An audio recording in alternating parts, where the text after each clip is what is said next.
Hallelujah, ഹല്ലേലൂയ, hallelujah. എല്ലാവർക്കും സുഖമാണോ? സുഖമായിരുന്നു. ഇവിടെ വരുമായിരുന്നല്ല വെച്ചാ അങ്ങനെയാണ്.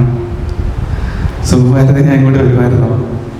ഇവിടെയാണ് ലോകശാന്തി ശുശ്രൂഷയ്ക്ക് നടക്കുന്നത്. ഹല്ലേലൂയ. ഈശോയെ നന്ദി, ഈശോയെ സ്തുതി.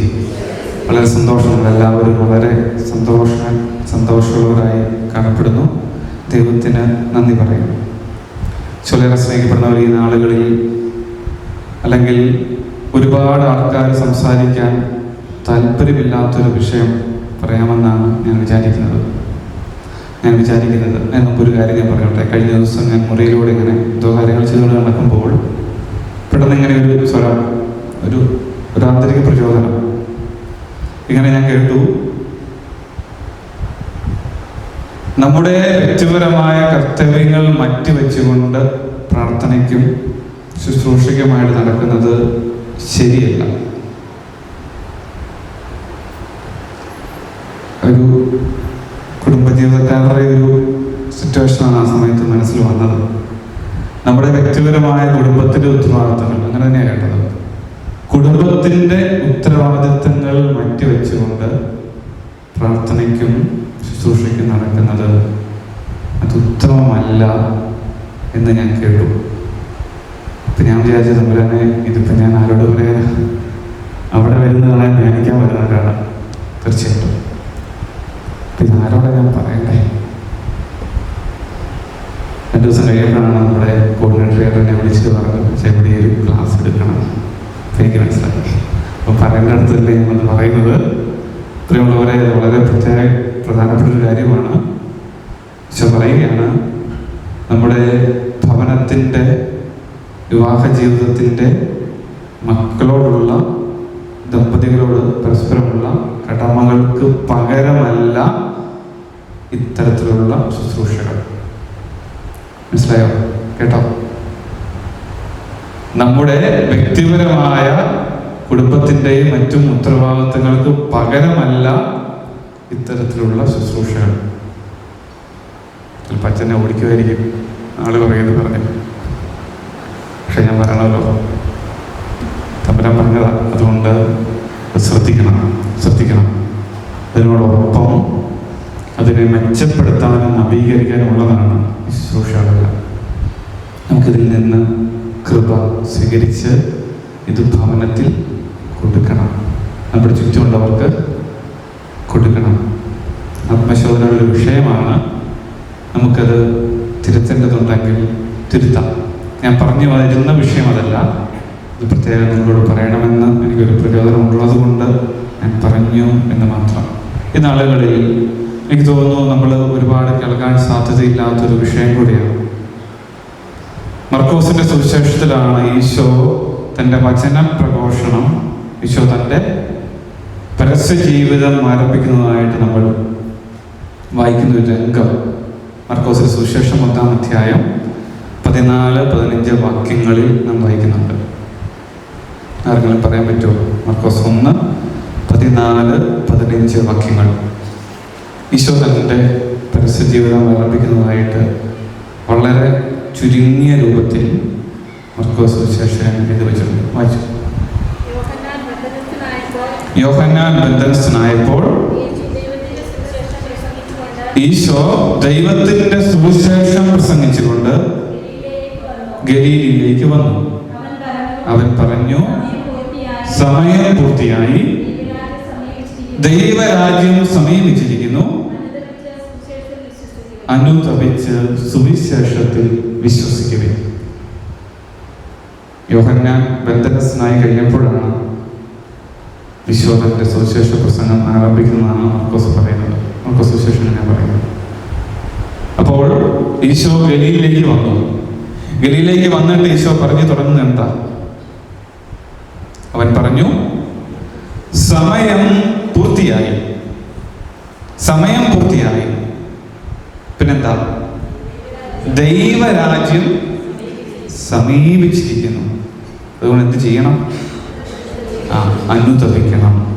എന്നിട്ട് സുവിശേഷത്തിൽ വിശ്വസിക്കണം. ഈശോ പറയുകയാണ്, സമയം പൂർത്തിയായി. എന്ത് സമയമാണ്? എന്ത് സമയം? അടിമത്തത്തിന്റെ കാലഘട്ടം. അടിമത്തത്തിന്റെ കാലഘട്ടം. ഇനി മറ്റൊരു കാര്യം കൂടെ ഉണ്ട്. അടിമത്തത്തിന്റെ കാലഘട്ടം എന്ന് പറഞ്ഞാൽ അതുവരെ ഈ യഹൂദരാണല്ലോ, അവർ അന്വേഷിച്ചിരുന്ന, സ്വന്തമാക്കാൻ ഉദ്യമിച്ചിരുന്ന ഒരു ദേശവും ഒരു സംസ്കാരവും ഈ കാനാൻ ദേശമാണ്, അല്ലെ? തേനും പാലും ഒഴുകുന്ന കാനാൻ ദേശം. ഈശോയുടെ സമയത്ത് ഈ തേനും പാലും ഒഴുകുന്നുണ്ടോ? ഉണ്ടോ? ഇല്ല. അടിമത്തത്തിലാണ് അപ്പോഴും. ഗ്രീക്കുകാരുടെ ഭരണത്തിന് കീഴിലാണ് ഈശോയുടെ സമയത്ത് ഈ പറയുന്ന യഹൂദർ. അതുകൊണ്ടാണല്ലോ പീലാത്തോസൊക്കെ അവിടെ ഉള്ളത്. അതാണ് സാഹചര്യം. ഇവർക്ക് അവിടെ സ്വാതന്ത്ര്യമില്ല. പക്ഷേ കൽപ്പന, വാഗ്ദാനം, അബ്രഹാം മുതലുള്ള വാഗ്ദാനം എന്താ? തേനും പാലും ഒഴുകുന്ന കാനാൻ ദേശമാണ്. അപ്പോൾ ഇതിനു വേണ്ടി കാത്തിരുന്ന് മനസ്സുമടുത്തൊരു സമൂഹത്തോട് ഈശോ എന്ന് പറയുകയാണ്, സമയം കഴിഞ്ഞിരിക്കുന്നു. സമയം കഴിഞ്ഞിരിക്കുന്നു. ഇനി നിങ്ങൾ പറയുന്ന ഈ ദേശമുണ്ടല്ലോ, ഈ രാജ്യമുണ്ടല്ലോ, അതൊന്ന് ചെറുതായിട്ടൊന്ന് മാറി, അതിൻ്റെ രൂപമൊന്നും മാറി. പറയുകയാണ്, സ്വർഗരാജ്യം അല്ലെങ്കിൽ ദൈവരാജ്യം, രണ്ടും ഒന്നും തന്നെ. ദൈവരാജ്യം സമീപിച്ചിരിക്കുന്നു. ദൈവത്തിൻ്റെ രാജ്യം എന്ന് പറഞ്ഞാൽ ദൈവത്തിൻ്റെ ഭരണം, അത് സമീപിച്ചിരിക്കുന്നു. അതുകൊണ്ട് അനുതപിച്ച് സുവിശേഷത്തിൽ വിശ്വസിക്കുന്നു. യഹൂദർ കാത്തിരുന്ന രാജ്യസങ്കല്പത്തെ ഈശോ മാറ്റി. ഇനി ദൈവത്തിൻ്റെ ഭരണമാണ്, സ്വർഗത്തിൻ്റെ ഭരണമാണ്, സ്വർഗീയ ജീവനാണ് വെളിപ്പെടേണ്ടത്, സ്വർഗത്തിൻ്റെ നിയമങ്ങളാണ് വരേണ്ടത്. സുവിശേഷമാണ്, വചനമാണ്. ആ നിയമമാണ് വരേണ്ടത്. അത് വിശ്വസിച്ച് അനുതപിച്ച് ഈ വചനങ്ങൾ വിശ്വസിക്കുക. ലോകത്തിൻ്റെ രാജ്യം, ലോകരാജ്യത്തിൻ്റെ മാനദണ്ഡങ്ങൾ അവസാനിച്ചു. ഇനി ഈശോയുടെ രാജ്യം, ഈശോയുടെ നിയമങ്ങൾ. ഹല്ലേലൂയ, ഹല്ലേലൂയ, ഹല്ലേലൂയ. ലോകത്തിൻ്റെ മാനദണ്ഡങ്ങൾ, ലോകരാജ്യത്തിൻ്റെ രീതികൾ അവസാനിച്ചു.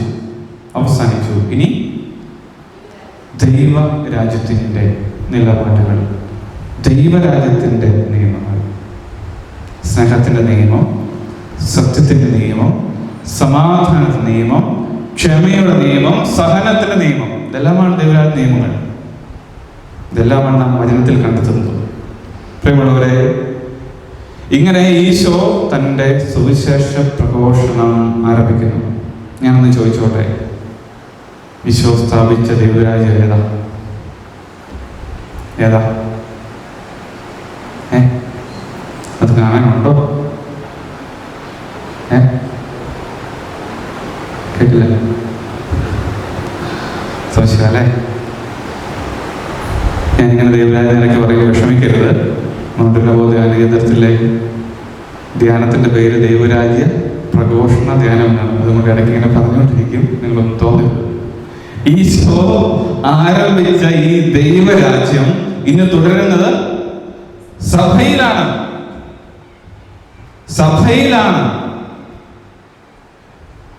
പ്രിയമുള്ളവരെ, നമ്മൾ മനസ്സിലാക്കണം.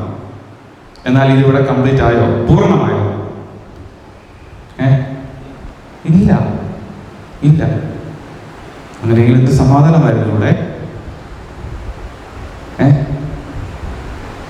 അതല്ലേ പള്ളിയിലോട് ചെല്ലുമ്പോഴേ വികാരിച്ചന്റെ മുഖം കാണുമ്പോഴേ നമുക്ക് വിഷമമാണ്, അല്ലേ? എന്ത് സമാധാനമായിരുന്നു അങ്ങേണ്ടിയിരുന്നത്.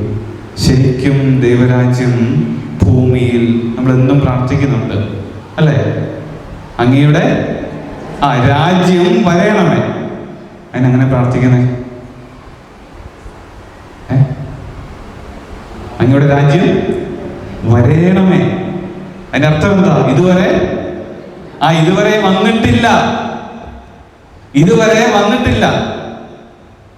ഈശോ പഠിപ്പിച്ചതല്ലേ? അതിന്റെ അർത്ഥം എന്താണ്? അതിങ്ങനെ നോട്ട് യെറ്റ്, എത്തിയിട്ടില്ല, ആയിട്ടില്ല. അതെവിടെയായിരിക്കും ആകുന്നതപ്പോ? ഇതെവിടെയാവുന്നു അന്നേരം? എവിടെയാ? നിത്യതയിൽ, സ്വർഗത്തിൽ. ദൈവരാജ്യം എന്നത് ഇവിടെ ഇങ്ങനെ ആരംഭിച്ച് ഈശോ സ്ഥാപിച്ച സഭയിലൂടെ തുടർന്ന് എവിടെ അവസാനിക്കുന്നത്? സ്വർഗത്തിൽ, നിത്യതയിൽ, നിത്യ ജീവനിലാണ് നാം യഥാർത്ഥത്തിൽ ഈശോ പറഞ്ഞ ദൈവരാജ്യത്തിൻ്റെ പൂർണ്ണതയും അതിൻ്റെ കൾമിനേഷൻ, അതിൻ്റെ ഔന്നത്യവും നാം കണ്ടെത്തുന്നത് സ്വർഗത്തിലാണ്, നിത്യതയിലാണ്. ഞാൻ പറഞ്ഞതിൽ ഒത്തിരി പേര് സംസാരിക്കാൻ സാധ്യതയില്ലാത്തൊരു വിഷയമാണ്. ഞാൻ പറഞ്ഞു വരുന്നത് ഈ നിത്യതയെക്കുറിച്ചാണ്, നിത്യ ജീവനെ കുറിച്ചാണ്. പ്രിയമുള്ളവരെ, അവനെ പറയുന്നുണ്ട് 1 കൊറിന്തോസ് 15:19, ഈ ലോക ജീവിതത്തിന് വേണ്ടി മാത്രം ക്രിസ്തുവിൽ പ്രത്യാശ വെച്ചുള്ളവരാണ് നിങ്ങളെങ്കിൽ നിങ്ങളെല്ലാ മനുഷ്യരെക്കാൾ നിർഭാഗ്യരാണ്. ഈ ലോക ജീവിതത്തിന് വേണ്ടി മാത്രമാണ് ഞാൻ ക്രിസ്തുവിൽ പ്രത്യാശ വെച്ചിട്ടുള്ളതെങ്കിൽ മറ്റെല്ലാ മനുഷ്യരെക്കാൾ നാം നിർഭാഗ്യരാണ്. പൗലോസ് വ്യക്തമായിട്ട് അവനെ പറയുന്നത്. അതിലെന്താ കാര്യം? ഇവിടെ കൊണ്ടൊന്നും ആകുന്നില്ല. ഇതാരംഭം മാത്രമാണ്. നാം മനസ്സിലാക്കുന്ന ഒരു കാര്യം, പറുദീസ നഷ്ടപ്പെട്ട മനുഷ്യൻ അതെവിടെ നഷ്ടപ്പെടുന്നത്? ഉൽപ്പത്തിയിൽ നാം വായിക്കുന്നുണ്ട്. ആദത്തിന് അവരുടെ പ്രവൃത്തികൾ മൂലം പറുദീസ നഷ്ടമായി. പറുദീസായി ഇറക്കി വിട്ട് ഒരു ഗേറ്റും വെച്ച് വാളും വെച്ചു, അല്ലേ? 1-ാം ആദം എന്നാണ് പറയുന്നത്. 2-ാമത്തെ ആദം ആരാ? ഇതാരാ തിരിച്ചു തരുന്നത്? ഈശോയാണ്, ആണല്ലോ. ഈ ഈശോ ഈശോ വന്ന് തൻ്റെ രക്തം ചിന്തി കുരിശിൽ ബലിയർപ്പിച്ച് നമുക്ക് തന്നത് ഈ പറുദീസയാണോ? ചോദ്യം ഇതാണ്. ഈ പറുദീസയാണോ എനിക്കും നിങ്ങൾക്കും ഈശോ വാഗ്ദാനം ചെയ്തത് തന്നു തിരിച്ചു തന്നത്? പറുദീസയാണ് ശരിക്കും, പക്ഷെ അത് വേറൊരു പേരിലാണ് പറയുന്നത്. എന്താ? നിത്യത, നിത്യജീവൻ, സ്വർഗം. പറുദീസ എന്നത് ഒരു സ്ഥലമായിട്ടാണ് നാം വായിക്കുന്നത്, മനസ്സിലാക്കുന്നത്, ആണല്ലോ. പക്ഷേ പറുദീസ നഷ്ടപ്പെട്ട മനുഷ്യൻ ഈശോ തന്നത് പറുദീസയുടെ ഭൗമിക അനുഗ്രഹമല്ല, മറിച്ച് സ്വർഗത്തിൻ്റെ ദൈവത്തിൻ്റെ കൂടെ ആയിരിക്കുന്ന നിത്യ ജീവനാണ്. വാസ്തവത്തിൽ ഇതാണ് രക്ഷ, സാൽവേഷൻ എന്നതുകൊണ്ട് ഉദ്ദേശിക്കുന്നത്. മനസ്സിലായോ? പറുദീസായിൽ എന്തായിരുന്ന അവസ്ഥ? അവർക്ക് ഇഷ്ടമുള്ള പോലെ ജീവിക്കാം എന്ന് പറഞ്ഞാൽ ദൈവത്തിൻ്റെ വചനത്തിനനുസൃതമായിട്ട് സ്നേഹമാണ്, എല്ലാം ഒന്നിച്ചു പോകുന്നു, ആരുമായും ഒരു ബുദ്ധിമുട്ടില്ല, തമ്പുരാൻ കൂടെ വസിക്കുന്ന ഒരു അനുഭവം. അത് ഭൗമികമായ ഒരു മാനദണ്ഡത്തിലാണ് പോകുന്നത്, അല്ലെ? ഭൗമികമായ ഒരു സാഹചര്യമാണ്. എന്നാൽ സ്വർഗം എന്താണ്? ദൈവത്തിന്റെ കൂടെ നിത്യമായി ഒന്നിച്ച് വസിക്കുന്ന അവസ്ഥ. അവിടെ ആനന്ദത്തിന് അതിരില്ല, അവിടെ സന്തോഷത്തിന് അവസാനമില്ല, അവിടെ വിശപ്പില്ല, ദാഹമില്ല, വിഷമങ്ങളില്ല, ആരോഗ്യ പ്രശ്നങ്ങളില്ല, അല്ലേ? നമ്മൾ സാധാരണ പറയാറുണ്ട്, ഇന്നയാളുടെ മകള് അല്ലെങ്കിൽ മകൻ വിദേശത്ത് പോയി, അത് രക്ഷപ്പെട്ടു, അല്ലേ? അങ്ങനെ പറഞ്ഞേ, രക്ഷപ്പെട്ടു. ശരിക്കും രക്ഷപ്പെട്ടോ?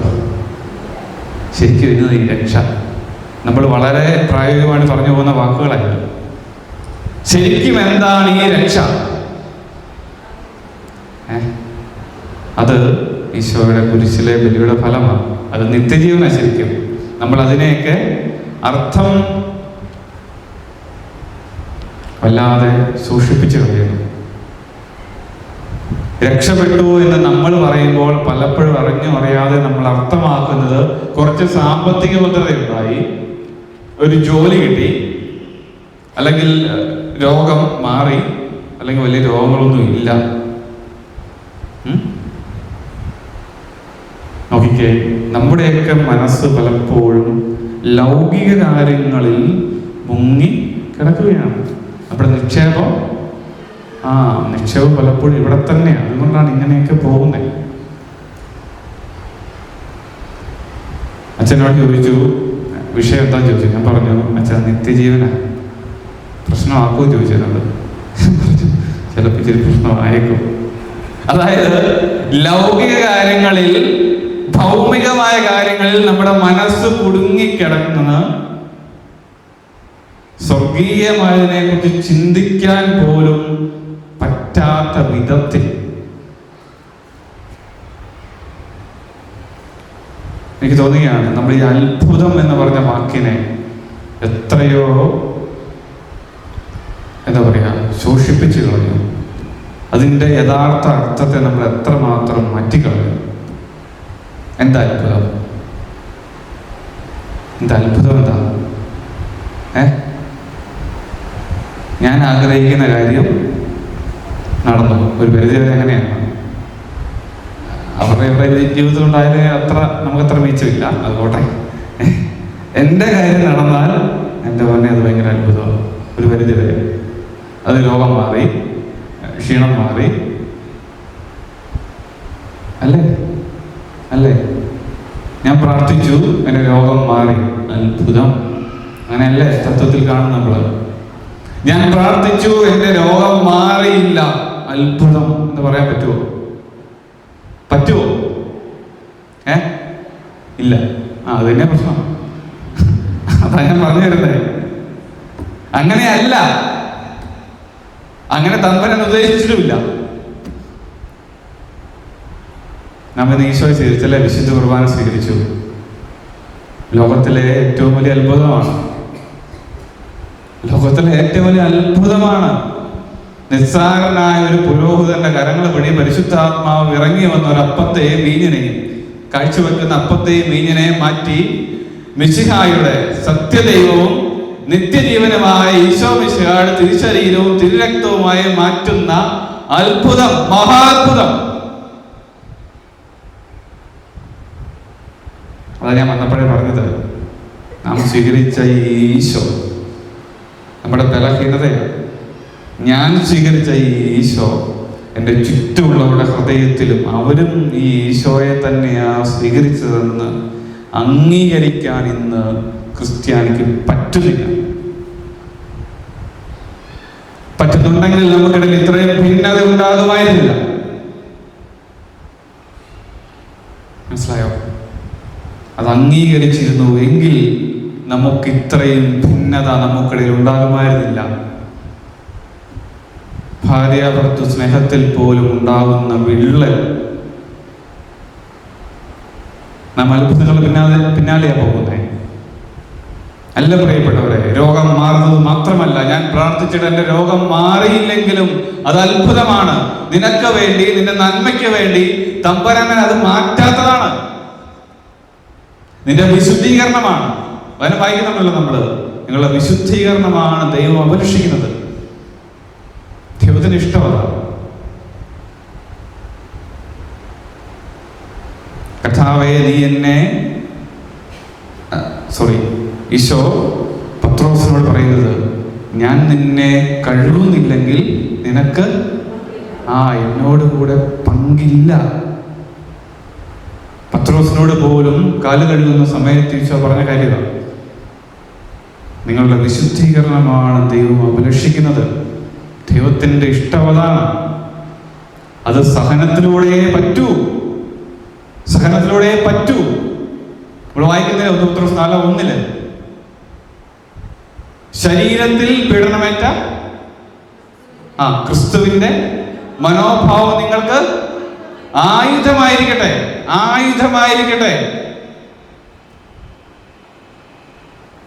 ശരീരത്തിൽ പീഡനമേറ്റ ഈശോയുടെ, ക്രിസ്തുവിന്റെ മനോഭാവം നിങ്ങൾക്ക് ആയുധമായിരിക്കട്ടെ. എന്തെന്നാൽ ശരീരത്തിൽ സഹിച്ചിട്ടുള്ളവൻ പാപത്തോട് വിടവാങ്ങിയിരിക്കുന്നു. ഇതാണ് വിശുദ്ധീകരണം, അതാണ് സഹനം. ദൈവരാജ്യത്തിൻ്റെ ഒരു നിയമമാണത്. സഹനം കൊണ്ട് മാത്രമേ വിശുദ്ധീകരണമുള്ളൂ. ഇതാരുടെ മാതൃകയാണ്? ഈശോയുടെ മാതൃകയാണ്. ഇനിയൊരു മാതൃകയില്ല കേട്ടോ,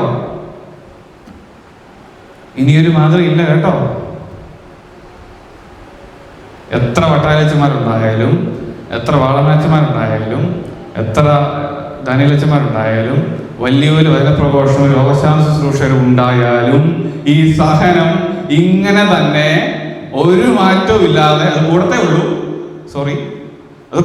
ഉള്ളൂ, ഇങ്ങനെ തന്നെ ഉണ്ടാവും. സഹനം കൂടാതെ, കുരിശ് കൂടാതെ ക്രിസ്ത്യാനിക്ക് രക്ഷയില്ല.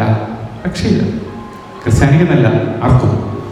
അറിഞ്ഞോ അറിയാതെയോ, ആത്മീയമായോ മാനസികമായോ ശാരീരികമായോ ഞാനും നിങ്ങളും സഹനങ്ങളിലൂടെ കടന്നുപോയേ മതിയാകൂ.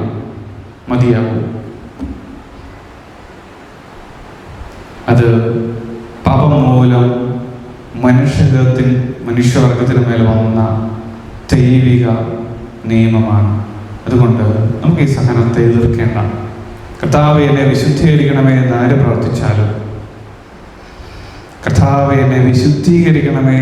പ്രാർത്ഥിച്ചാലും, മറുപടി തമ്പുരാൻ ഉറപ്പായിട്ട് കേൾക്കുന്നുണ്ട്. അതിൻ്റെ മറുപടി എന്താണ്? സഹനമാണ്. മറുപടി സഹനമാണ്. ദൈവം കേൾക്കുന്നത് അങ്ങനെയാണ്, സഹനം തന്നാണ്. അന്നേരം നമ്മൾ പിന്നെ എന്നാ പറയും? അന്നേരം നമ്മൾ എന്ത് പറയും? ഈശോയെ, അയ്യോ പറ്റുന്നില്ലേ, ഈ രോഗം മാറ്റണേ. അല്ല, അന്നേരം നമ്മൾ ആദ്യം വിശുദ്ധീകരിക്കണേ ഈശോയെ എന്ന് പ്രാർത്ഥിച്ചതോ?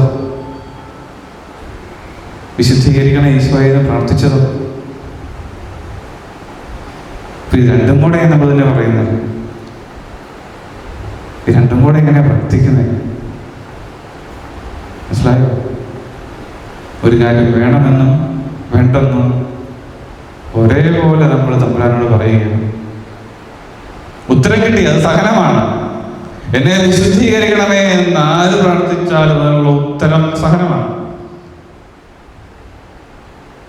ഇതെല്ലാം ഇതിനു വേണ്ടിയാ? നിത്യ ജീവനിലേക്ക് നമ്മെ കൊണ്ടുപോകുന്നതിന് വേണ്ടി.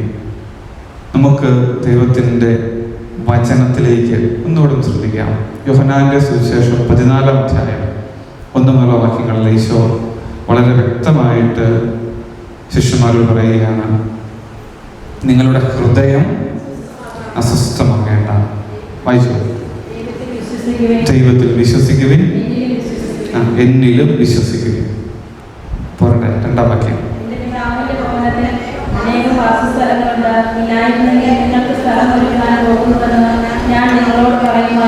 എന്റെ പിതാവിന്റെ ഭവനത്തിൽ അനേകം വാസസ്ഥലങ്ങളുണ്ട്.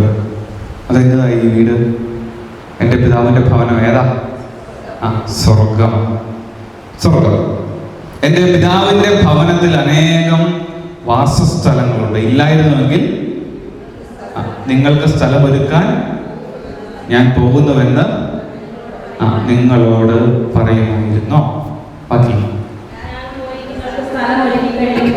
ഞാൻ പോയി നിങ്ങൾക്ക് സ്ഥലമൊരുക്കി കഴിയുമ്പോൾ ഞാൻ ആയിരിക്കുന്നിടത്ത് നിങ്ങളും ആയിരിക്കേണ്ടതിന് ഞാൻ വീണ്ടും വന്ന് നിങ്ങളെ കൂട്ടിക്കൊണ്ട് പോകും. ഈശോ മിശിഹായുടെ രണ്ടാമത്തെ ആഗമനത്തിൽ നിങ്ങൾ വിശ്വസിക്കുന്നുവോ? വിശ്വസിക്കുന്നു. എന്തിനു വേണ്ടിയാണ് ഈശോ രണ്ടാമത് വരുന്നത്? കേട്ടില്ല. കൂട്ടിക്കൊണ്ടു പോവാൻ. എങ്ങോട്ടാ? ഒരു ഉറപ്പില്ലല്ലോ. സ്വർഗത്തിലേക്ക്, നിത്യജീവനിലേക്ക്, പിതാവിന്റെ ഭവനത്തിലേക്ക്. ഞാൻ ചോദിച്ചോട്ടെ, അപ്പൊ നമ്മൾ ഈ പണിയുന്ന 2 നില 3 നില 4 നിലയ്ക്കുള്ള വീടോ? ചിരിക്കുന്നുണ്ട്. അതെന്റേതാ? നിങ്ങൾ എന്നെ പറഞ്ഞു, ഞാനൊന്നും പറയുന്നില്ല. ഞാൻ വീടൊന്നും പണിയുന്നില്ല. നമുക്ക് ദൈവത്തിൽ ആശ്രയിക്കാം. നമുക്ക് ഈ ഭവനം പിതാവിന്റെ ഭവനം, അവിടെ എനിക്ക് നിങ്ങൾക്കും എന്നാ ഉണ്ട്? വാസസ്ഥലം ഉണ്ട്. അത് ഒരുക്കാൻ വേണ്ടിയാണ് ഞാൻ പോകുന്നത്. ഈശോ എത്രയോ വ്യക്തമാണ്. ഈ സ്ഥലം ഒരുക്കാൻ വേണ്ടിയാണ് ഞാൻ പോകുന്നത്. ഞാൻ പോയി ഇതെല്ലാം റെഡിയാക്കി കഴിയുമ്പോൾ ഞാനായിരിക്കുന്നത് നിങ്ങളും ആയിരിക്കേണ്ടത്. എന്തിനു വേണ്ടിയാണ്? ഒന്നിച്ചായിരിക്കുന്നതിന്.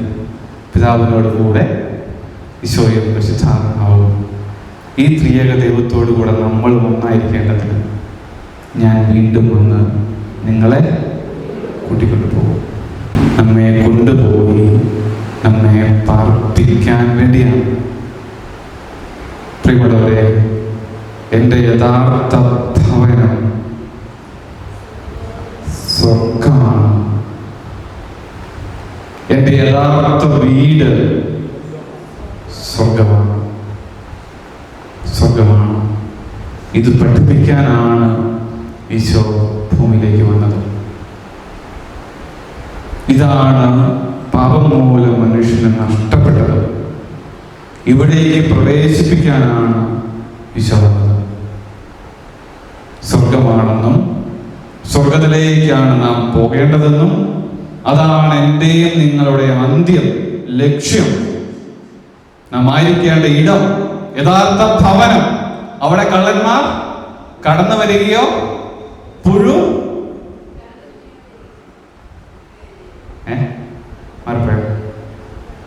പുഴു നശിപ്പിക്കില്ല, കള്ളൻ തുറക്കില്ല.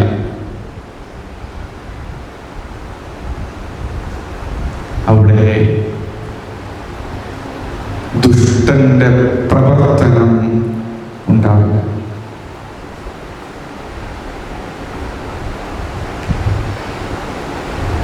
മനസ്സിലായോ? ഹല്ലേലൂയ, ഹല്ലേലൂയ, ഹല്ലേലൂയ. മടുത്തോ?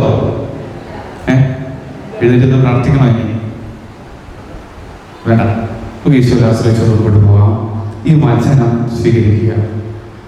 മനസ്സിലായോ? സ്വർഗമാണ് എൻ്റെ യഥാർത്ഥ ഭവനം, എൻ്റെ യഥാർത്ഥ വീട്. കൊറിന്തോസ് ലേഖനത്തിൽ പൗലോസ് ശ്ലീഹ വീണ്ടും പഠിപ്പിക്കുന്നുണ്ട്. 2 കൊറിന്തോസ് 4-ാം അധ്യായം 16 മുതലുള്ള വാക്യം. ഞങ്ങൾ ഭഗ്നാശരാകുന്നില്ല, ഞങ്ങളിലെ ബാഹ്യ മനുഷ്യൻ ക്ഷയിച്ചുകൊണ്ടിരിക്കുകയാണെങ്കിലും ആന്തരിക മനുഷ്യൻ അനുദിനം നവീകരിക്കപ്പെടുന്നു. ഞങ്ങളുടെ ക്ലേശങ്ങൾ നിസ്സാരവും ക്ഷണികവുമാണ്. അവയുടെ ഫലമോ അനുപമമായ മഹത്വം.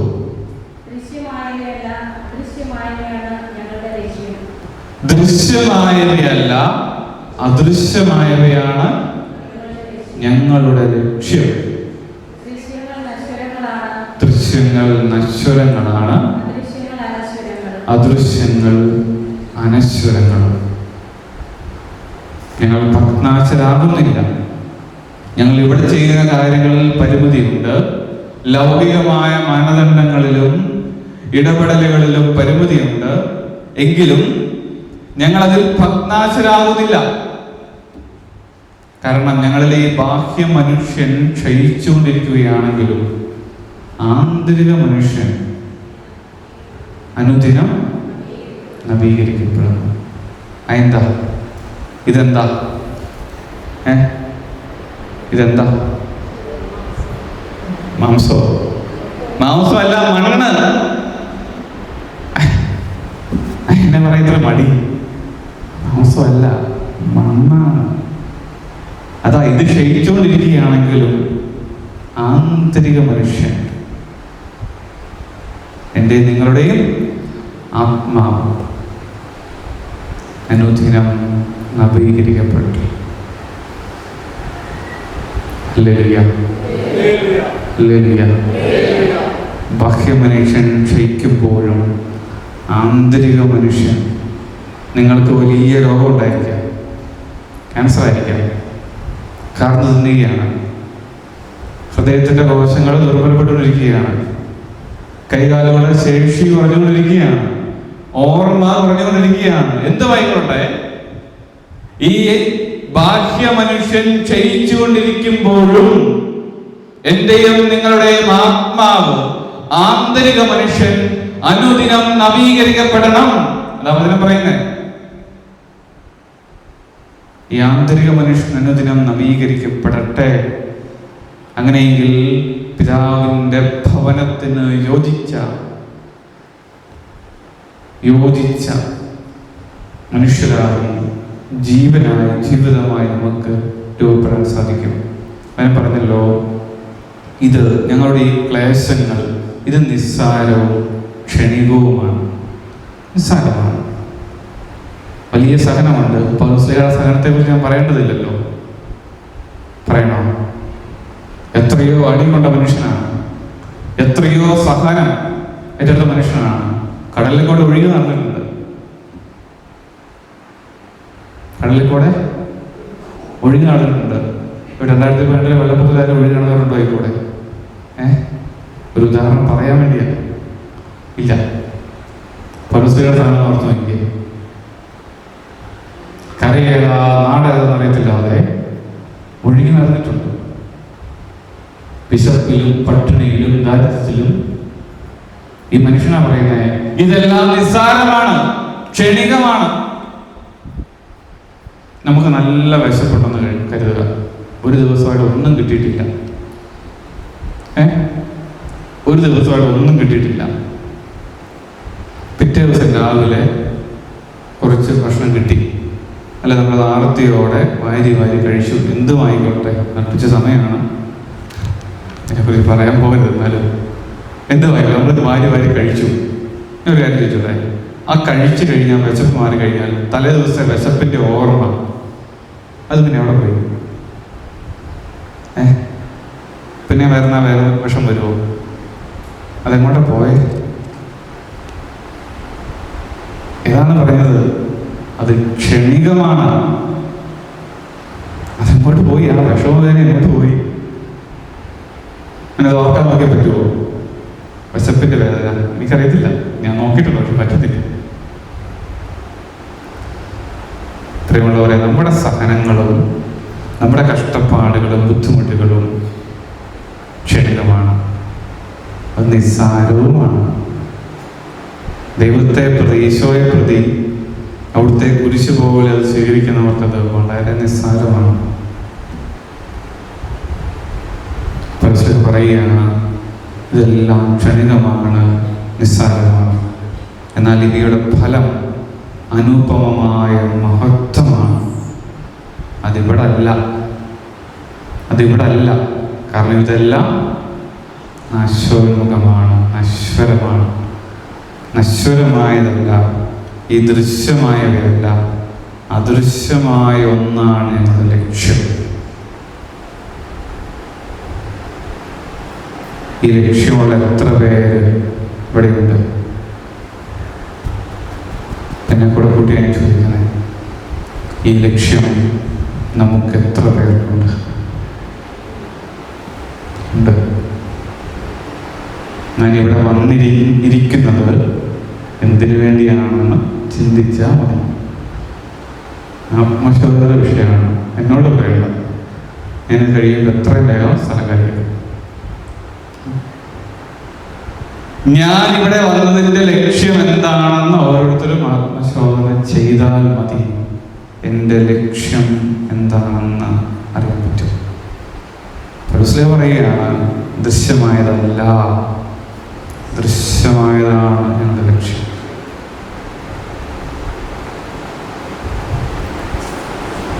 കാരണം ഈ ദൃശ്യങ്ങൾ നശ്വരങ്ങളാണ്, അദൃശ്യങ്ങൾ, അനശ്വരങ്ങളും. വീണ്ടും ഇതിനെക്കുറിച്ച് തന്നെ പൗലോസ് തുടർന്ന് എഴുതുകയാണ് 5-ാം അധ്യായത്തിന് 1 മുതൽ വാക്യങ്ങൾ.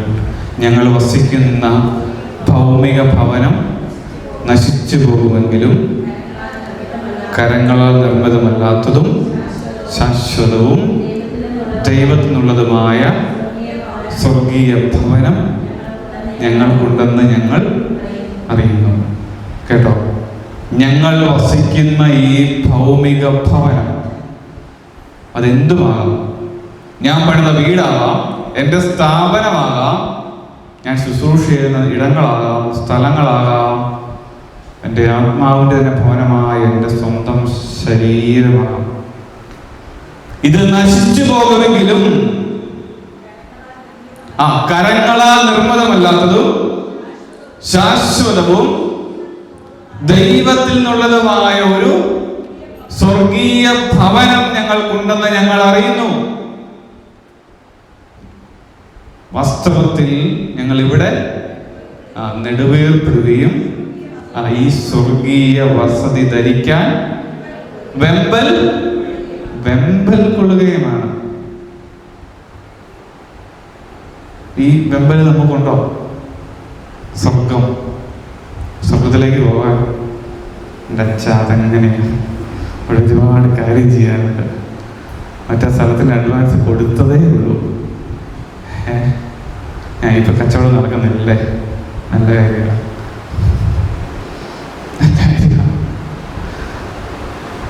അവിടെ ഒരു സ്ഥലമുണ്ടേ, തമ്പുരാന്റെ സന്നിധിയിൽ ഒരു സ്ഥലമുണ്ടേ, അതൊന്ന് ഓർമ്മിപ്പിക്കാൻ വേണ്ടിയിട്ടാ ഇവിടുത്തെ കച്ചവടമൊക്കെ ഒന്ന് നിർത്തും.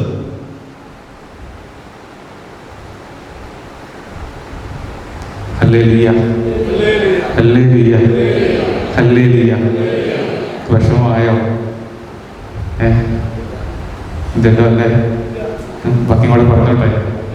യെസ്, പോലീസ് പറഞ്ഞതാണ്. നശ്വരം ഇത് ധരിക്കുമ്പോൾ ഈ സ്വർഗീയ വസതി എൻ്റെ ബാക്കിയാണ്. ഞങ്ങൾ ഇവിടെ വെമ്പൽ കൊള്ളുകയാണ്. അത് ധരിക്കുമ്പോൾ ഞങ്ങൾ നഗ്നരായി കാണപ്പെടുകയില്ല. എന്താ ഈ നഗ്നത? എന്താ? ഇല്ലെന്നുള്ള ഒരു ചിന്തയാണ്. അയ്യോ, എനിക്കൊന്നും ഇല്ലേ, ഒന്നും പോലെ, എൻ്റെ ബാങ്കിൽ ബാലൻസ് ഇല്ലേ, നല്ലൊരു വീടില്ലേ, മക്കൾക്ക് നല്ല ജോലി ഇല്ലേ, കല്യാണം നടക്കുന്നില്ലേ. ഇതാണ് സംഭവം. ഇതാണ് ഒന്നുമില്ല എന്നുള്ള തോന്നലാണ്. ആണ് ഈ നഗ്നത.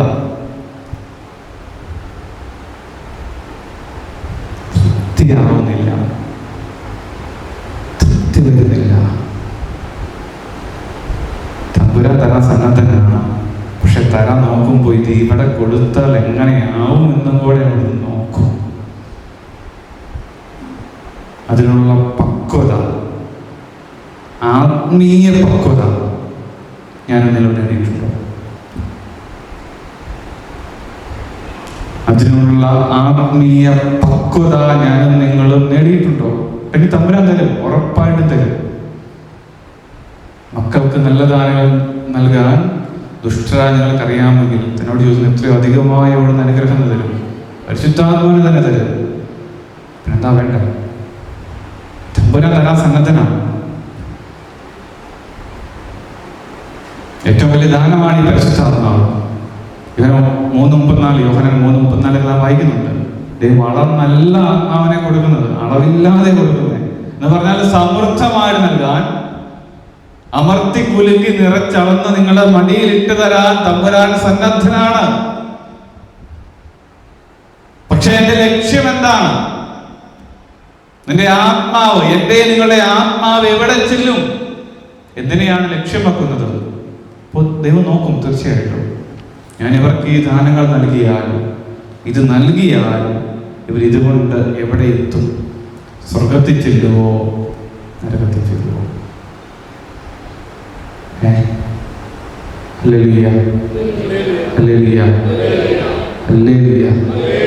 ഈശോയെ നന്ദി, ഈശോയെ നന്ദി, ഈശോയെ സ്തുതി.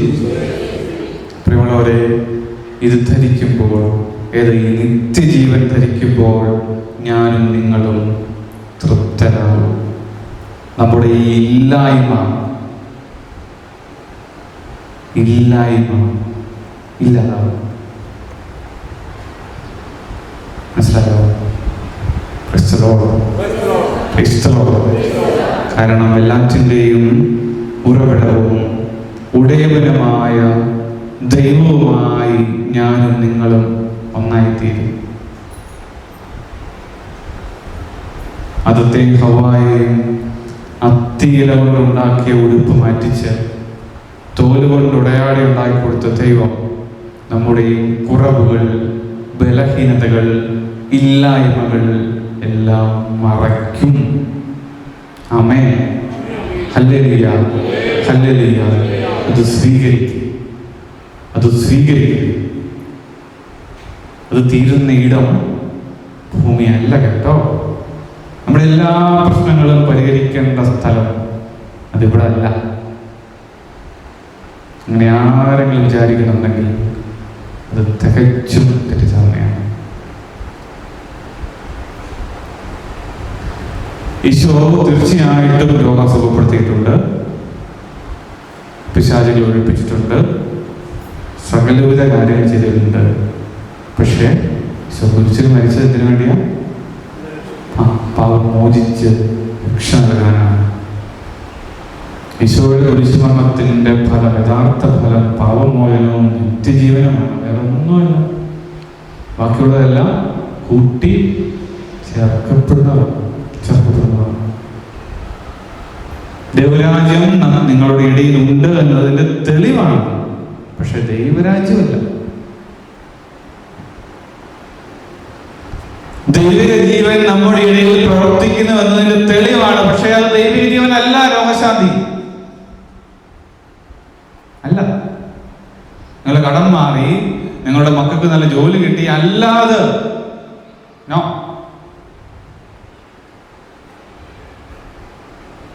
നിത്യജീവനാണ്.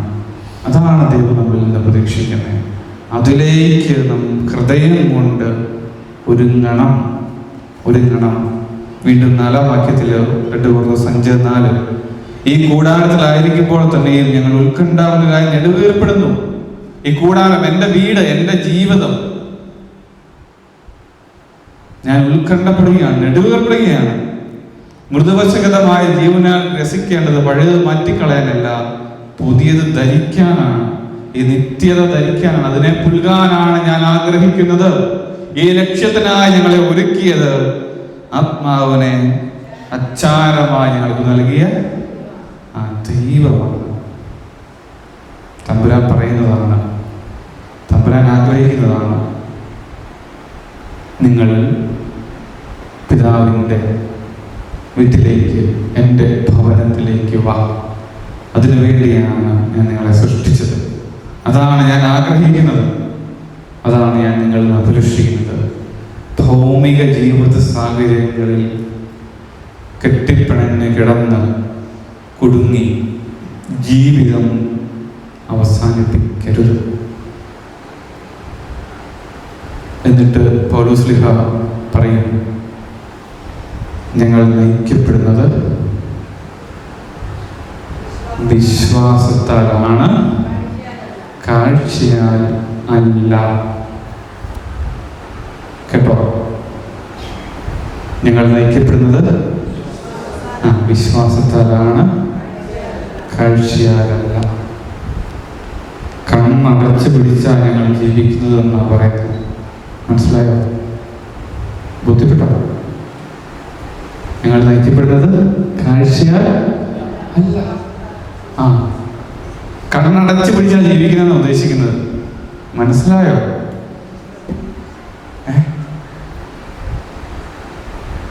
കാഴ്ചയാലല്ല. We walk by faith, not by sight. കാഴ്ചയാലല്ല ഞങ്ങൾ നയിക്കപ്പെടുന്നത്, വിശ്വാസത്താലാണ്. വിശ്വാസത്താലാണ്. പ്രിയമുള്ളവരെ, ഇത് ബോധ്യപ്പെടുക.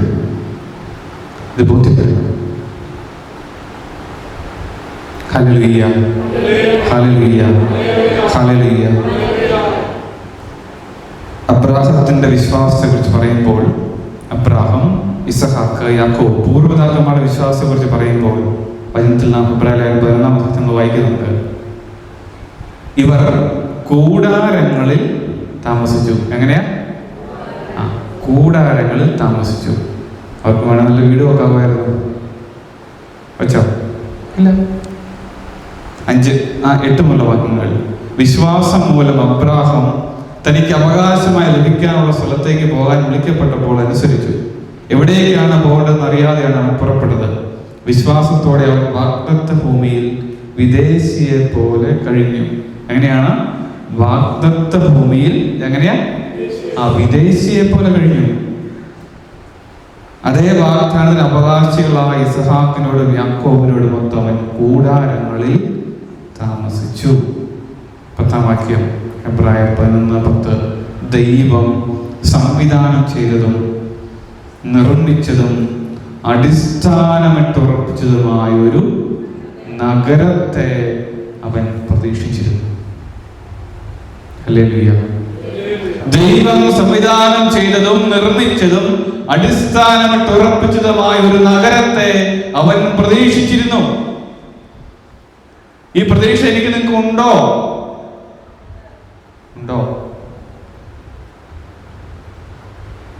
ഇല്ലെങ്കിൽ ഉത്തരം നിങ്ങൾ തന്നെ പറയുക.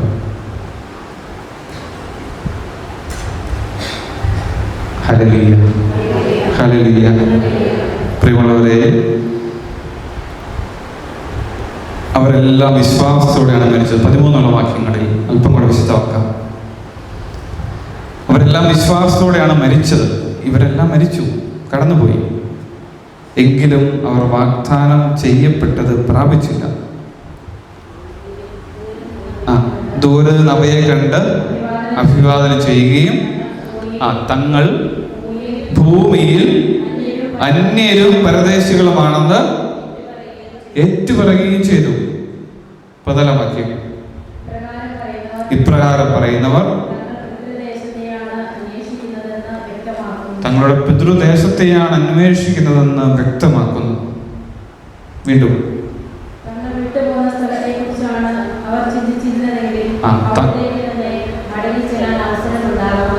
തങ്ങൾ വിട്ടുപോകുന്ന സ്ഥലത്തെ കുറിച്ചായിരുന്നു അവർ ചിന്തിച്ചിരുന്നെങ്കിൽ അവിടേക്ക് തന്നെ മടങ്ങിപ്പോകാൻ അവർക്ക് അവസരം ഉണ്ടാകുമായിരുന്നു.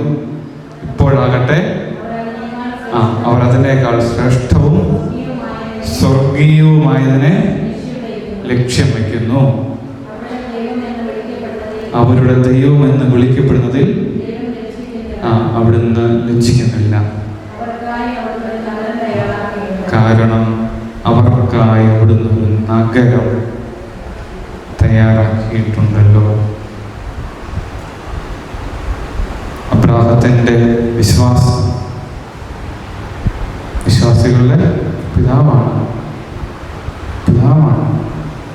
അതാണ് അദ്ദേഹത്തെ വിളിക്കാൻ കാരണം. അദ്ദേഹം പകർന്നു കൊടുത്തതാണിത്. കൂടാരങ്ങളിൽ താമസിക്കുന്നു. വാഗ്ദാനം ചെയ്യപ്പെട്ട സ്ഥലത്ത് അവിടെ ഭവനങ്ങൾ പണിതില്ല. 2 നില കെട്ടിടമൊന്നും പണിതില്ല. കോടികൾ മുടക്കിയൊന്നും ചെയ്തില്ല. പറ്റുമായിരുന്നു എന്നാണ്. അത് അനേകം സമ്പത്തുണ്ടായിരുന്ന പ്രാർത്ഥന കുറിച്ചൊക്കെ നമ്മൾ കാണുന്നത്. വലിയ സമ്പന്നനായിരുന്നു. ബട്ട് ഹി ഡു നോട്ട് ചെയ്തില്ല. തിരിച്ചു പോകാൻ പറ്റുമായിരുന്നു.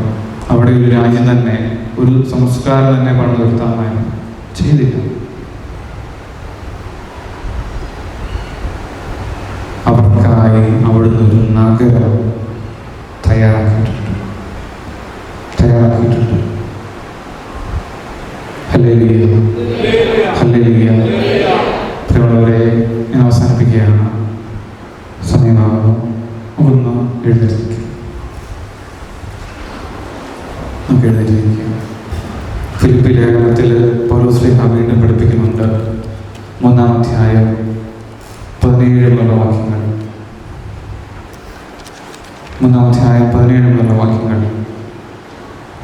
സഹോദരരെ, നിങ്ങൾ എന്നെ അനുകരിക്കുന്നവരുടെ കൂടെ ചേരുവിൻ. നിങ്ങൾ എന്നെ അനുകരിക്കുന്നവരുടെ കൂടെ ചേരുവി. ഞങ്ങളുടെ മാതൃകയനുസരിച്ച് ജീവിക്കുന്നവരെ കണ്ടു പഠിക്കുകയും. എന്നാൽ പലരും ക്രിസ്തുവിൻ്റെ കുരിശിൻ്റെ അവിടുന്ന് സ്ഥാപിച്ച രക്ഷയുടെ ശത്രുക്കളായി ജീവിക്കുന്നു. പൗലോസ്ലീഹയുടെ വിഷമമാണ്. പലരും മിശിഹായുടെ കുരിശിൻ്റെ ശത്രുക്കളായി ജീവിക്കുന്നു. നാശമാണ് അവരുടെ അവസാനം, ഉദരമാണ് അവരുടെ ദൈവം. ലജ്ജാകരമായ കാര്യങ്ങൾ അവർ അഭിമാനം കൊള്ളുന്നു. ഭൗമികമായത് മാത്രം അവർ ചിന്തിക്കുന്നു. പൗലോസ് പറയുകയാണ്, ഭൗമികമായത് മാത്രം അവർ ചിന്തിക്കുന്നു. അവർ ഈ ലജ്ജാകരമായ കാര്യങ്ങളിൽ, ഭൗമിക കാര്യങ്ങളിൽ അവർ അഭിമാനം കൊള്ളുന്നു.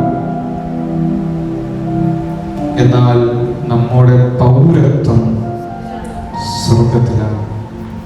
3:20 ഫിലിപ്പിയർ 3:20. എന്നാൽ നമ്മുടെ പൗരത്വം സ്വർഗത്തിലാണ്. അവിടെ നിന്ന് ഒരു രക്ഷകനെ, കർത്താവായ ഈശോയെ നാം കാത്തിരിക്കുന്നു, പ്രതീക്ഷിക്കുന്നു. നമുക്ക് ഹൃദയങ്ങൾ നെഞ്ചോട് ചേർത്ത് വയ്ക്കാം. എൻ്റെ ലക്ഷ്യം എന്താണ്? ഞാൻ എന്താണ് കാത്തിരിക്കുന്നത്? ലോകമാണോ എൻ്റെ ലക്ഷ്യം? ലോകത്തിലാണോ ഞാൻ എൻ്റെ സമ്പത്തും എൻ്റെ ഹൃദയവും എൻ്റെ സമയവും നിക്ഷേപിക്കുന്നത്? മറ്റിൽ നാം വായിക്കുന്നുണ്ടല്ലോ, ജലത്തിനു വേണ്ടി വിതയ്ക്കുന്നവൻ ജലത്തിൽ നിന്ന് നാശം വീഴും, ആത്മാവിന് വേണ്ടി വിതയ്ക്കുന്നവൻ ആത്മാവിൽ നിന്ന് നിത്യജീവൻ വീഴും. ഞാൻ എന്തിനു വേണ്ടിയാണ് വിതയ്ക്കുന്നത്? എൻ്റെ ലക്ഷ്യം എന്താണ്?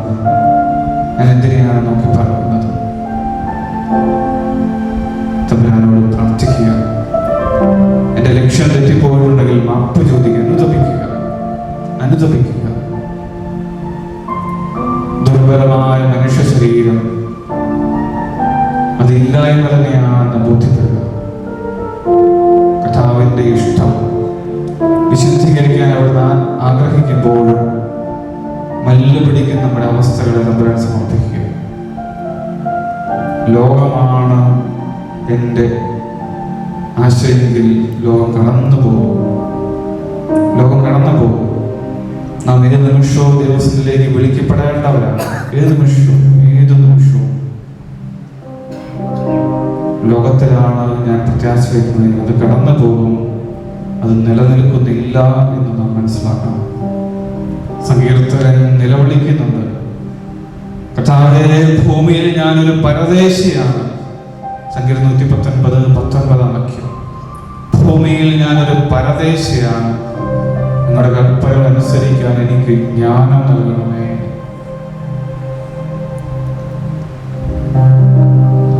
ലോകമാണ് നിന്റെ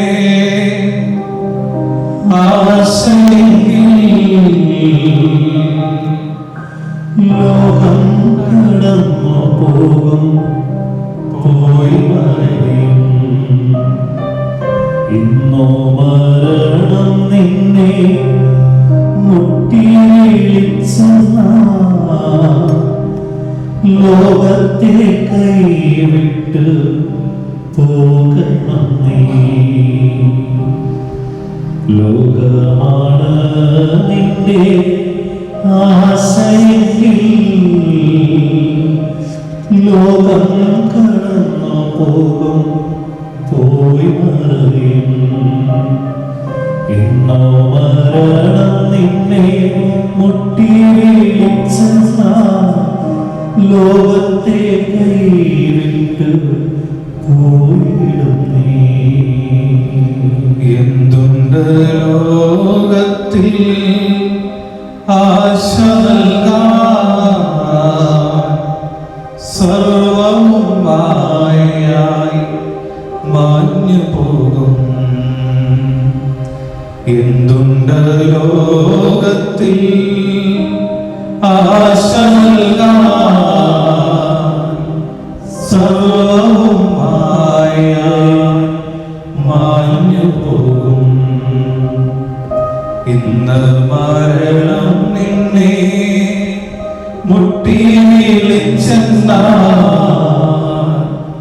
ലോകത്തെ കൈവിട്ട് പോയിടണം. ഇന്ന് മരണം നിന്നെ മുട്ടി വിളിച്ചെന്നാൽ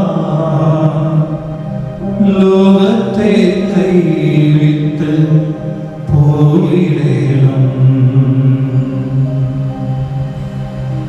പരിശുദ്ധമേ, ഞങ്ങളുടെ ജീവിതങ്ങളെ നമ്മുടെ മൂല ഹൃദയം വഴി തിരുക്കുമാരന് സമർപ്പിക്കുന്നു. നശ്വരമായത് അന്വേഷിക്കാനല്ല, അനശ്വരമായ സ്വർഗീയ ജീവൻ അന്വേഷിക്കുവാൻ അമ്മ ഞങ്ങൾക്ക് വേണ്ടി തിരുക്കുമാരനോട് മധ്യസ്ഥ്യം അപേക്ഷിക്കണമേ. നന്മ നിറഞ്ഞ മറിയമേ സ്വസ്തി, കർത്താവ് അങ്ങയുടെ കൂടെ സ്ത്രീകളിൽ അനുഗ്രഹിക്കുന്നു.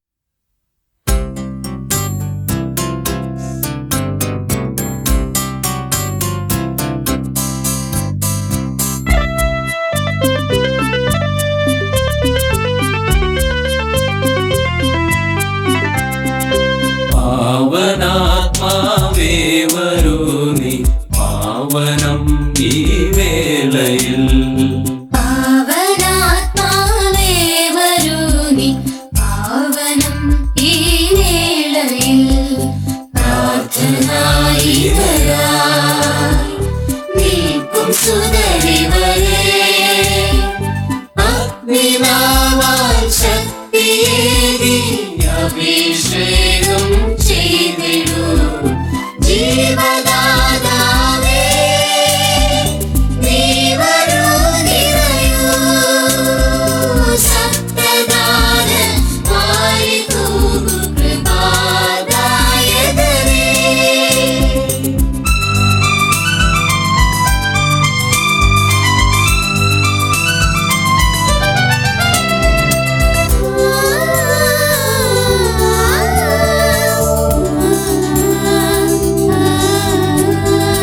ജീവനെ പുണർന്നിടാൻ നിൻ ജീവനിവരിൽ കേകിടൂ. അബലരാം ഞങ്ങളെ നിൻ ശക്തിയാൽ നിറയ്ക്കൂ. ജീവനെ ഉണർന്നിടാൻ നിൻ ജീവനിവരിൽ വേകിടൂ. അബലരാം ഞങ്ങളെ നിൻ ശക്തിയാൽ നിറയ്ക്കൂ. ഊരിരുൾ നിറയും വഴിയിൽ ദീപമായി തീരാൻ. കൂരിരുൾ നിറയും വഴിയിൽ ദീപമായി തീരാൻ. ദീപ്തപൂർണ്ണരാക്കിയവരെ ധന്യരായി മാറ്റൂ. ജീവദാതാവേ, നീ വരൂ നിറയൂ. സപ്തദാനമായി തൂകൂ കൃപാദായകനേ.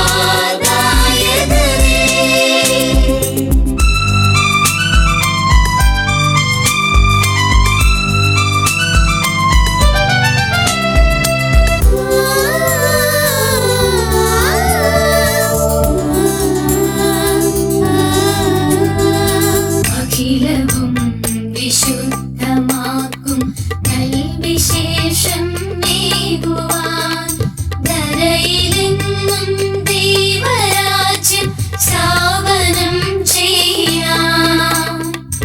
അഖിലവും വിശുദ്ധമാക്കും നൽവിശേഷം കേകുവാൻ കരയിലെങ്ങും ദൈവരാജ്യം സ്ഥാപനം ചെയ്യാം.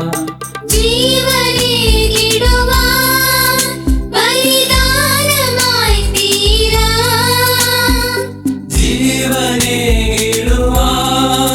ബലിദാനമായി തീരാൻ. നിൻവരങ്ങൾ ഏകിയവരെ ശക്തരായി തീർക്കൂ. പാവനാത്മാവേ വരൂ നീ, പാവനം ഈ വേളയിൽ. പാവനാത്മാവേ വരൂ നീ,